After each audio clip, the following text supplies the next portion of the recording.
This is the soundtrack to the show Stargate, which sounds a lot like a John Williams score, but it's not, but it's really good. I want to talk about the Stargate thing, but let's go back. This Western, it sounds great. I really want to see it. It's called Dead Man's Hand. Dead Man's Hand. And it's, God, what a cast. Stephen Dorff. I just saw him in a trailer for a Travolta movie that also looks really good. Kind of a modern day Western. And the rest of the cast too is great. I mean, William McNamara, Randall Badenkoff, James Logan. I mean, the cast that Brian pulled together from all his years of working in the industry with some great talent and maintaining friendships. Really, and everybody's belief in him as a director and wanting to see him succeed and do bigger and better films. Everybody was willing to come together on this and take a lot of shorts to see it through. And you co-wrote this movie.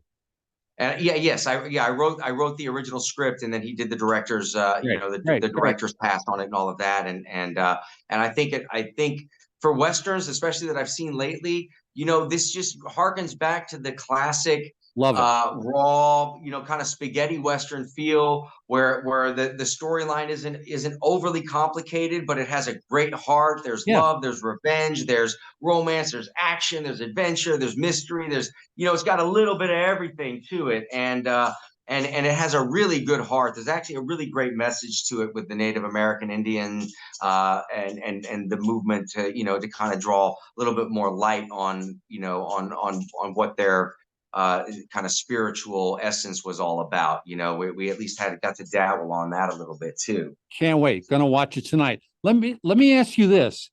I don't want to ask you. I want to compliment you because I raised you. No, because you are a very creative, like you've done a lot of things. And I think I know that can be trust me, I know because I do a lot of things. It adds to your rejection level, your number, but at the same time, it keeps you. Is that the Corky? He is just chewing on me. Very cute. But I have to say, you could have after Parker Lewis and Stargate, I mean, you can ride that ship of being an actor. You've got enough name, but you do all these other things that are highly creative. You wrote a book. You just wrote a movie that I'm just learning about. It's really a compliment to you. It's really, good for you. It's good for you to do that. Thanks, man. Thanks. You could, you're in Florida. You could lay on the beach and wait for the phone to ring. You don't, and that's really good. That's so. Let me ask you something about Stargate.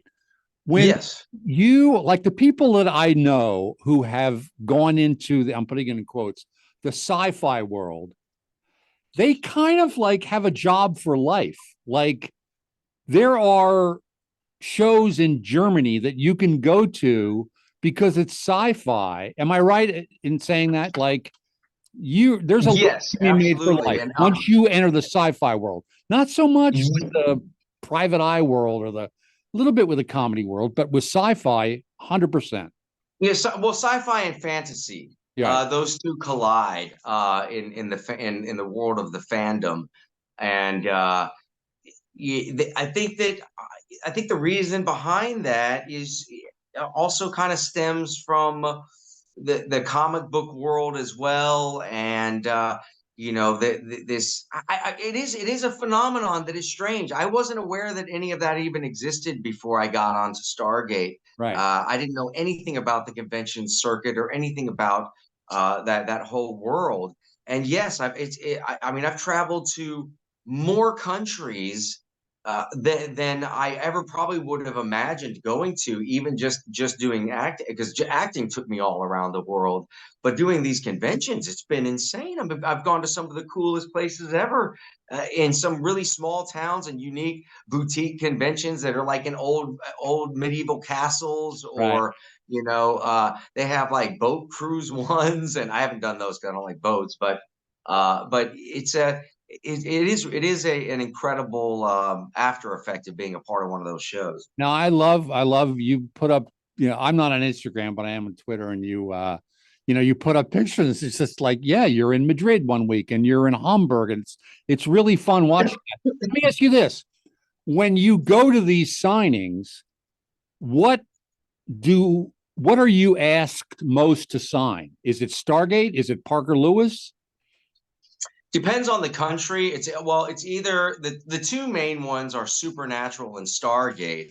I did a reoccurring character on the series Supernatural, which is a fantasy type show about werewolves and all that jazz, and playing one of the cousins of the Winchester brothers, which, because I was blood related to them, it makes that character very, more special than some of the other recurring characters, I guess. But so those two are big ones. And then Parker Lewis over in Europe it's been a huge hit for ages, and they've ran it a lot more.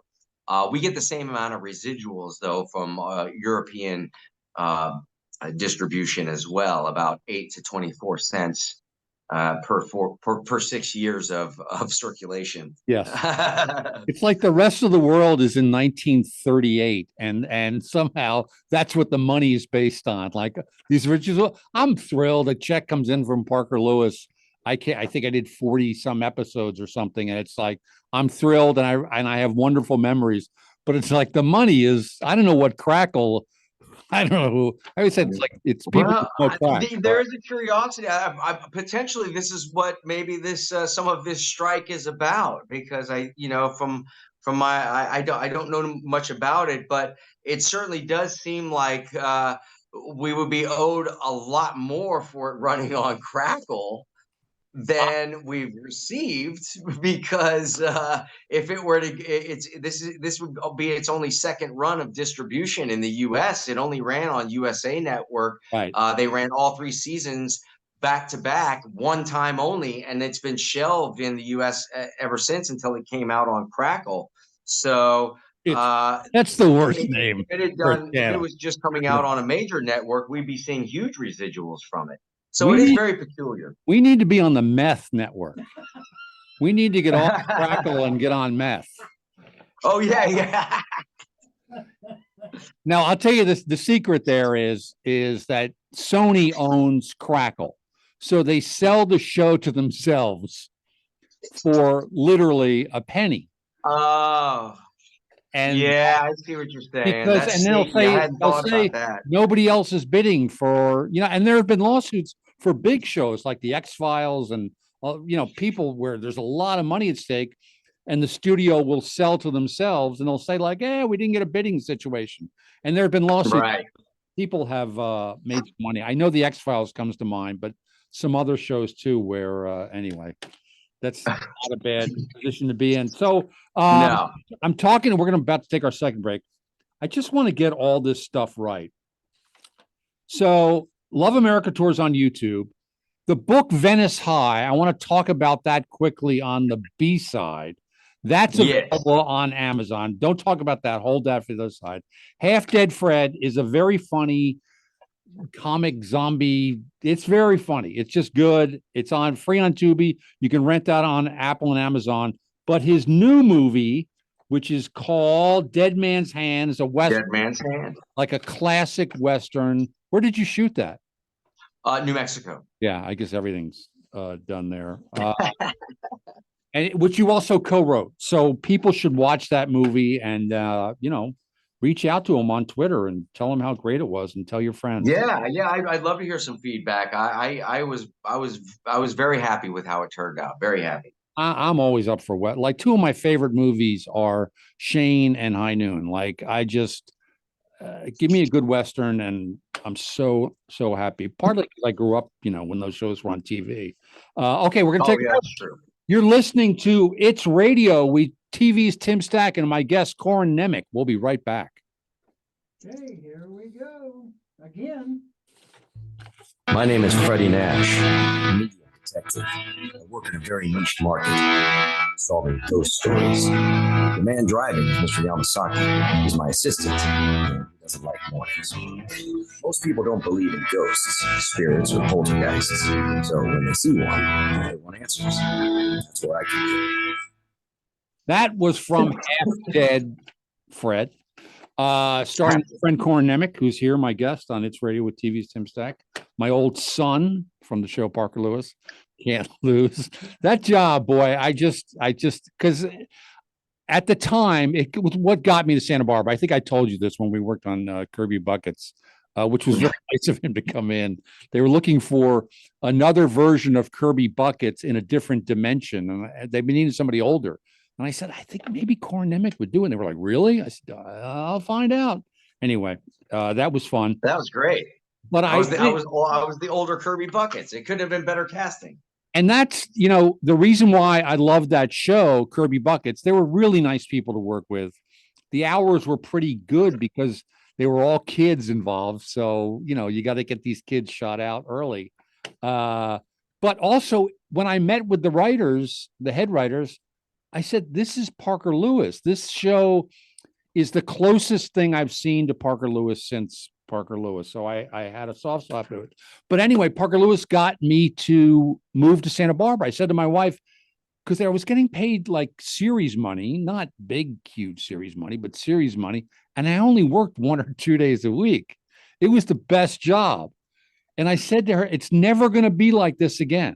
Like, it's never going to be this easy and this lucrative at the same time. We got to go right now. Like, let's go. And we unloaded the house in LA and moved to Santa Barbara with the kids. And once I got there, it's like, I don't know, somehow I've made it work. But anyway, Corin Nemec, thank you so much again for being here. So let's quickly talk about Half Dead Fred. And then I want to get into Venice High. So that movie, Half Dead Fred, also Jason London from Dazed and Confused. You guys are good buddies, right? Is that true? Yeah. Me and Jason and I have known each other since the early '90s. We had the same kind of social circles back then. The film and TV world was so much smaller at that time, and I can only imagine what it must have been like in, say, the 40s and 50s. How much even smaller it must have been then. The mystery and the intrigue of it all is just gone. It's scattered to the winds in 1,000 pieces now. But the 80s and 90s still had a really great hangover of the classic Hollywood era, the places, the hangouts, the haunts. And so me and him were buddies. And I brought him on because I was am good friends with Braun Theron, the writer director of Half Dead Fred. Huh? And he and I are friends really from the graffiti scene. Both of us have been graffiti artists since we were kids. That's a big part of the book Venice High, which we're going to talk about. Yes, the Venice High thing. It's a perfect segue into that because that's really how I got involved with Half Dead Fred. I'd done some other stuff with my buddy Braun, and our primary kind of interests at first was just the fact that we both were graffiti heads. And then secondarily, we were both into film and television. So it became of interest to both of us to try and get something off the ground together. We did a couple of like little pilot episodes for some graffiti type shows and things like that. And I came and did some work for him on a couple of small projects he was getting off the ground. Heat of the Beat, a web series he was trying to do. They did, and went and did a part in that for him. And so when this came up, he was doing his first online fundraiser and all of that. And I made a really, really fair deal with him to come on board and play the lead for him in the film, which really helped him to raise the amount of money that he needed to make it, which if I think all in his budget was only somewhere between like maybe 40 and 60 grand or something like that. I don't know, because I didn't stay on board as a producer for it. No, it was a total skeleton crew on this. Oh my God. On this film, and all the actors were all working just purely out of passion, doing modified low budget rates and all of that. And we even had a decent shooting schedule. I mean, it was very tough. I mean, all free locations. Obviously, the city of Flint, Michigan, was very welcoming. That was so we didn't have to pay for anything in that respect, or they didn't have to pay for anything in that respect. And They got some great deals on local B&Bs with people there that they knew through one of the producers that was local, and they got really fair shakes on the rental for a crew from out of town and all of that. So, you know, I'm not sure what ultimately the final budget was, but I know that it was well under 100,000. Wow, good for them. Good for you. Good for them. Yeah, and it turned out good. I mean, Yeah, and it's on TV, and you can watch it. It's great. You made a movie. Yeah. It's a great success for him, and I'm happy for him. He's working on another film now that I'm not a part of, but I'm hoping for great success for him on that as well. So let's talk about your book, Venice High, which is available on Amazon. Although I think I looked last night, there's only one copy left. I really enjoyed that book. I enjoyed it for a lot of reasons. Part of it was because you wrote it. My son wrote it. But part of it is it's very nostalgic. I find it to be very nostalgic for a time in LA that, you know, you were sort of just talking about. It was sort of the end of the old, and, you know, and graffiti art was part of that. So yeah, what was the inspiration for the book? I'm making things up. Yeah, the inspiration for the book was what my life experience. See, I lived a dual life growing up because I was a child actor, but in real life, I was a graffiti artist and a tagger and a skateboarder, and that's the kind of guys that I hung out with. So, you know, in terms of actors that I hung out with when I was young, David Arquette and I were good friends, and Balthazar Getty and I were good friends, and like Seth Benzer, who's the lead singer from the band Crazy Town, Shifty, you know, from Crazy Town, and Yeshi Pearl, who's Mickey Avalon, and Justin Warfield from She Wants Revenge, the lead singer. All of us were very, very close because we were all into graffiti together, but we were also into the arts and entertainment world, and it was an interesting combination. But for me, my experience in high school was this one of like, you know, living down in the valley and knowing all these girls at like Westlake School for Girls and, you know, Beverly Hills High and all this, and me and all my like skate rat, you know, graffiti homies, like going to these bougie parties in Beverly Hills and getting in beef with the rich dudes there and stuff. Right. And, you know, and them not wanting us there because, you know, we got more swag than them, but just no money, you know. And I was making money at the time as an actor, but that wasn't my thing. You know, I was happy acting because it made me feel good and it was my passion, but it wasn't my life, you know, right. which probably if I had probably embraced more of the lifestyle of being an actor, my career may have been a lot bigger than it has been.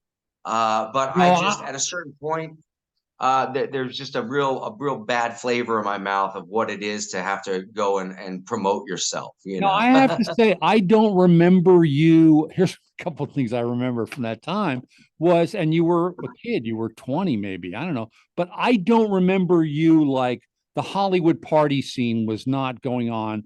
I remember you being much more into music. You had a car, you had speakers put in the back of the car. Yeah, the Alfa Romeo could blow up a country like this. Speakers, you know, you want to torment the terrorists, just put them in Corin's car and blare some music. But that's what I remember. I don't remember you like in the Hollywood scene, and I knew you were into graffiti art, but I didn't realize how much. Yeah. Venice High, and I'm sort of intrigued by that. Yeah, that was the impetus. Yeah. But was that experience in high school? Yeah, and David Arquette, who's a friend, who was on Son of the Beach, and he had a posse of taggers, and he brought them on for those episodes of Son of the Beach that he did, and those guys were really funny, but they really sort of look back on that time in a romantic time. Now, from an outsider's point of view, they don't appreciate the graffiti art that they see. A lot of people just see graffiti, and you guys, there was an art to it, but there was also a sense of kind of danger and adventure, correct? That's where the addiction comes in. And there's a couple of things. There's two things that factored into it for me. I got into it because I was a break dancer when I was really young. And I had my breakdancing name, Kid Cruz, when I was like 10 years old. And I'd do little bubble letters that said Kid Cruz. And by the time I moved to LA, when I was 11 going on 12, well, breakdancing was kind of out of fad by then. Nobody was really laying down cardboard on the street corners anymore. They were picking up skateboards and spray cans. And so when I moved from Atlanta to LA, I was still into the graffiti part of it. And some kids that I was in school with were like, they were well known. This guy Vision and Spy 1000, and their style of graffiti art was next level. And I was like, I have to do that. So I started learning right away. And when I went out, the adrenaline rush of going out and putting up some art somewhere, or even catching your name, a tag or whatever on something, that adrenaline rush is one thing. But then the after effect is like when you're on like a bus or an RTD with a friend or this, that, or you're in the backseat of your mom's car driving down the freeway or something, and you kind of look over and see your name up there on the wall and nobody knows. It's like, you know what I mean? Right. It was like this kind of secret club, type of mentality about it. A lot of the guys that I knew that were some of the more well-known artists, you would never really suspect them when you saw them in real life. There was this guy in my graffiti crew, the Chosen Few, named Rage, and he had this whole technique of dressing up like he was going to the disco when he'd go out tagging, so that when he's walking down the street, he'd have like his spray can stuffed up inside of his like really nice sweater, so you couldn't see it. But he'd have running shoes on, but he'd have nice slacks on, a nice shirt, a sweater, hair all slicked back, so that if the cops drive by, they're like, oh, that guy's up. He's definitely not up to anything. He's not. So like our whole crew would like go out all dressed up, all nice and stuff. We didn't come back dressed up very nice sometimes, but hey, have you thought about, this seems like just such a great world. Have you ever thought about turning, is there a movie script for Venice High? Or, because what you're talking to me about right now, like kids from the Valley tagging, meeting girls at Westlake School, and all the music back then, that sounds like a recipe for a fun movie. Yes, well, it originally started out as I was developing it as a series. I even shot like a little, I might even still be on YouTube years ago. Maybe in the early 2000s, I shot like just a little clip from a pilot script that I had developed, and I created an entire pitch deck for it, everything, all this stuff. And then and I just couldn't get, it's very difficult. I think you may know, when in Hollywood is kind of a closed door system. It's like until you prove yourself outside of the box that you're in, a lot of people don't really want to hear from you. Yeah, but that seems like a really, really fun world. Well, so that's why I wrote the book, because I was like, I want to put the story out. I don't care how I do it. It's a great story. It's a romance. It's Romeo and Juliet, in the graffiti scene in LA in the 90s. And I think that I think it would go over great as either a feature or a series, for sure. And I ended up, because I wrote the book, it ended up being read by an agent at CAA, who unfortunately had to leave there during the Me Too movement, thing. He got Me Too'd out of there, Yeah. But and so did my project. So it ended up getting picked up over at CAA and being developed over there. And I ended up developing a whole new pitch deck package for it. We were about to take it out, and then he got taken out. And so I was back to square one. But still, I love the story, and it's I'm great. just glad that really, you read it. Really great. You can find it on Amazon. It's under your real name, which is Joseph C. Nemec IV. Yeah, that was probably a dumb move on my part. I tried to go back and change it, but once it's published, you can't. Yeah. So it says Corin Nemec on the actual cover itself, but listed under Joseph C. Nemec IV. And then I also have on Lulu.com as well, if you look up Corin Nemec, I have a whole bunch of screenplays that I've published just for fun, as well as 3 books of poetry. And several books of photography too. Unbelievable! You are a very prolific child that I did not raise. Okay, we're going to take our final break. I'm talking to Corin Nemec. He's got so much stuff to promote, but check him out on Twitter. I'm Corin Nemec. I am Corin Nemec. You can check the him letter out. I and the letter M. The letter I, the letter M. He's got Half Dead Fred's on Tubi. This movie, this Western, I'm gonna watch it tonight. Dead Man's Hand. I can't wait. You're gonna love it. He's got anyway. He's just a very prolific guy and an old friend. And we're gonna talk to him some more right after this break. You're listening to It's Radio with TV's Tim Stack. Excellent, excellent. Some good stuff. All right, here we go. Final segment. What time is it? Game time. What time is it? Game time. What time is it? Game time. What time is it? Game time. When the game began, I worked all summer to be a champion. At Venice High School, all we do is win. Man, it feels good to be a. That's the fight song for Venice High School. Oh, is it? Yeah, that's what I saw it on YouTube. It said Venice High, and I think that's like their football song, Venice High. So we're talking about the book, so I thought I'd play that. My goodness, I wouldn't want to play against them. Coming out to that. No. So again, I just love that. I love that world. I'm remembering a few things. I want to go back and talk about Parker Lewis a little bit. I was remembering that you were one of a couple music things about that show. I don't think I really had heard, because I'm old, and I was old then too, certainly old for that show. I had never really heard hip hop music, or maybe I had, but I didn't really listen to it till you got into it really early. Am I right? Well, like I said, I was breakdancing when I was, around 9, 10 years old in Atlanta, Georgia, growing up there. So the original advent of hip hop was part of my culture, right? Growing up because of the breakdancing. They call it, we're in excuse me, in the hip hop movement, it's called the 5 pillars of hip hop. And you try to, as a hip hop head, you try to represent all 5 pillars. It's the rap style, the clothing style, the DJing, the graffiti style, and the dancing. And so the one thing I never really was able to really get even close to mastering was the DJing.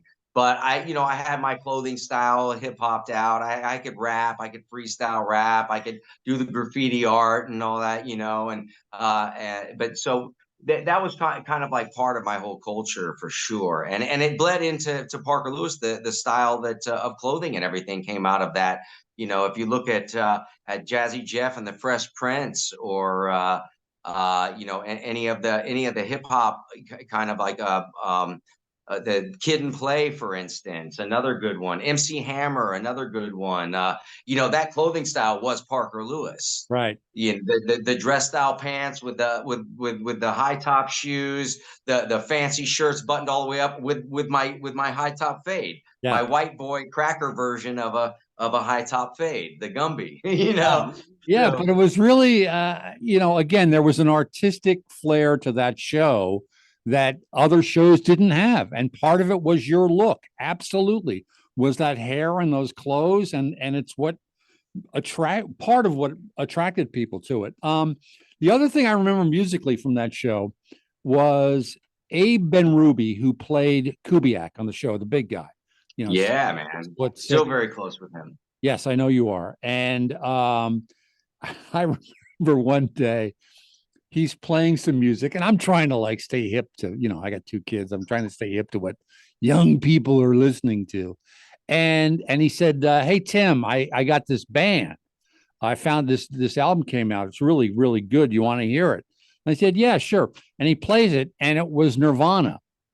And yeah. I remember saying to myself, I'm being polite. And as I'm walking away, I say to myself, well, that's never going to work. He must have played the first album. No, it's just how unhip I am that I said to myself. I said the same. Well, I don't know. I wasn't there for their very first album was more punk rock, and not so much grunge. And I wasn't a big fan of their first albm. This was the one with the baby, like butthole surfers, Yeah, I actually like some of that stuff, but I'm a big fan of The Offspring. You still like The Offspring at all?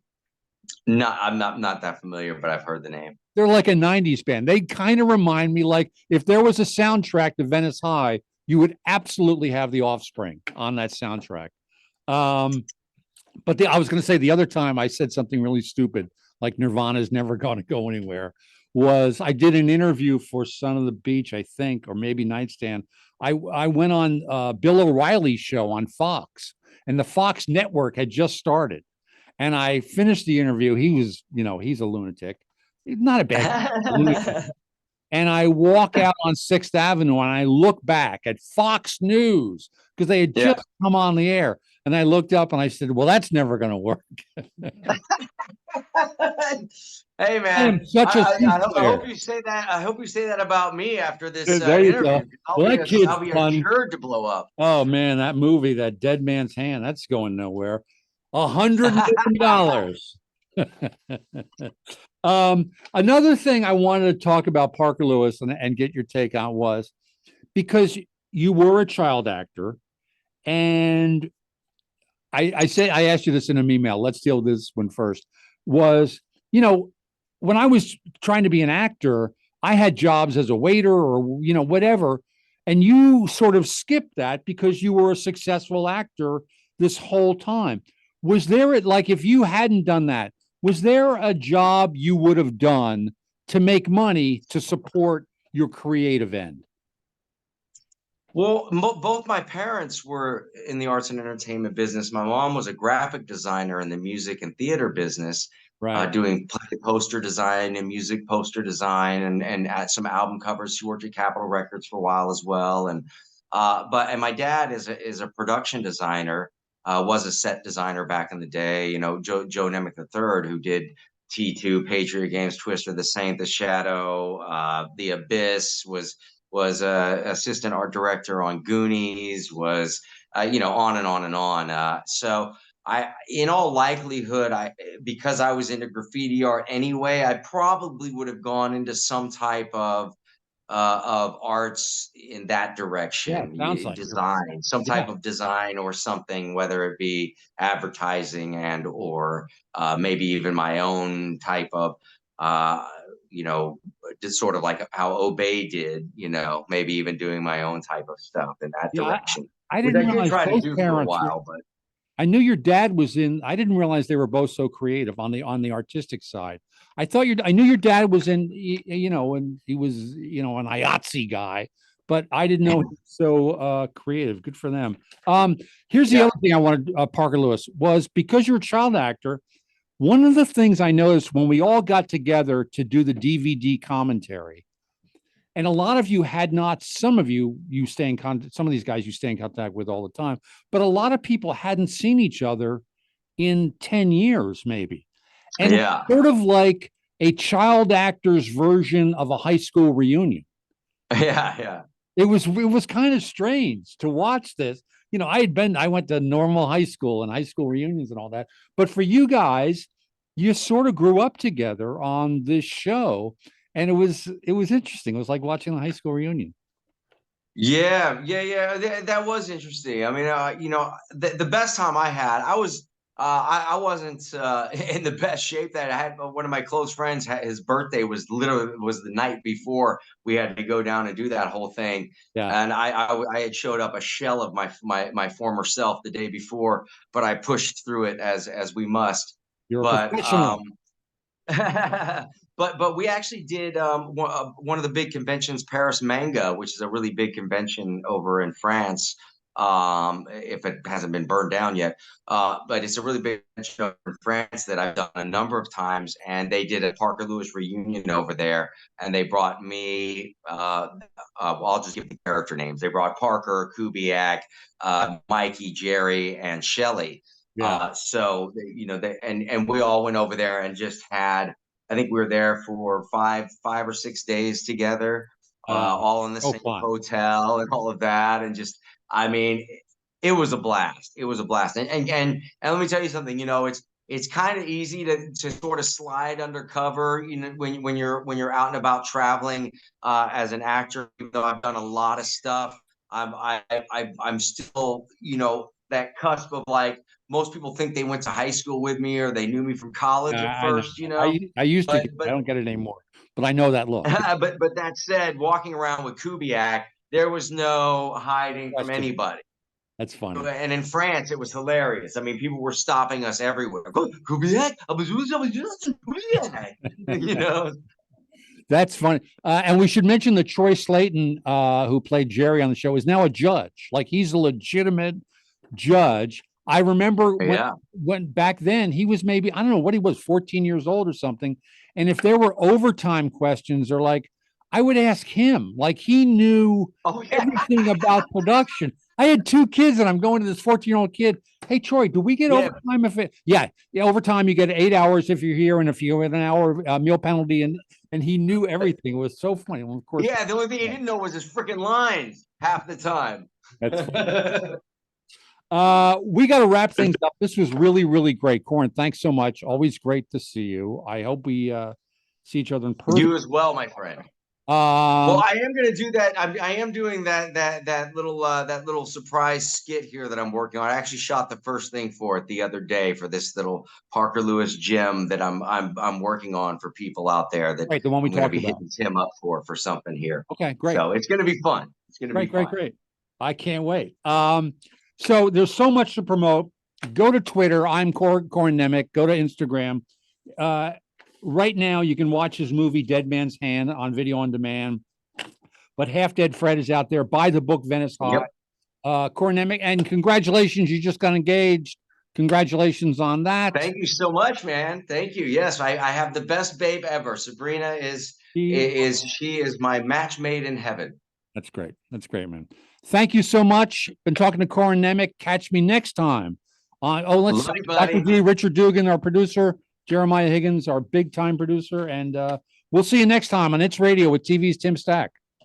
Exit stage left, even. How do you remember that show? I know you do.